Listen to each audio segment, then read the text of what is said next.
ദൃശ്യങ്ങളിലെ പുത്തൻ പരീക്ഷണങ്ങളിലൂടെ ശ്രദ്ധേയനായ ഫോട്ടോഗ്രാഫറാണ് ലീൻ തോബിയാസ്. 360 ഫോട്ടോഗ്രാഫിക്ക് ശേഷം അദ്ദേഹം അവതരിപ്പിക്കുന്ന പുതിയ ദൃശ്യവിസ്മയമാണ് ജിഗ ഇമേജിംഗ്.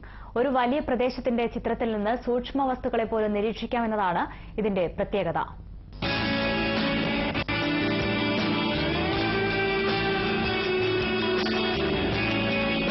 നമുക്ക് ചുറ്റും നാലുപാടും നാം കാണുന്ന ദൃശ്യങ്ങളെ ഒരു ഫ്രെയിമിൽ കൊണ്ടുവരുന്ന അപൂർവതയായിരുന്നു 360 ഇമേജ് അഥവാ പനോരമിക് ഇമേജിന്റെ സവിശേഷത.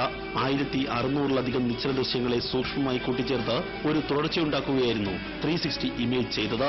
എന്നാൽ ഇതിൽ നിന്നും ഏറെ വ്യത്യസ്തമായി ഒരു വലിയ പ്രദേശത്തിന്റെയോ സിറ്റിയുടെയോ വസ്തുവിന്റെയോ ചിത്രങ്ങളെടുക്കുകയും അതിന്റെ സൂക്ഷ്മതകളിലേക്ക് പിന്നീട് കടന്നു ചെല്ലാനാകുകയും ചെയ്യുന്ന ദൃശ്യരീതിയാണ് ജിഗ ഇമേജ്.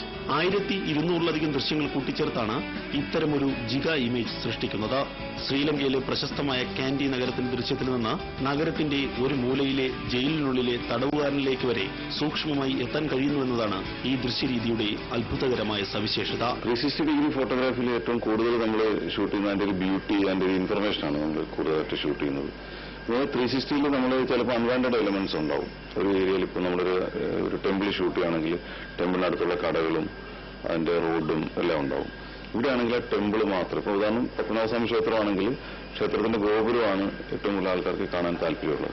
ശ്രീ പത്മനാഭസ്വാമി ക്ഷേത്രത്തിലെ ശില്പഭംഗിയുടെ ചാരുത വെളിവാക്കുന്നതാണ് ലീൻ തോബിയാസ് ജിഗ ഇമേജിൽ പകർത്തിയ ചിത്രം.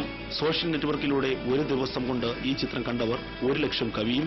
5D Mark II ക്യാമറയാണ് ചിത്രങ്ങളെടുക്കാൻ ഉപയോഗിക്കുന്നത്.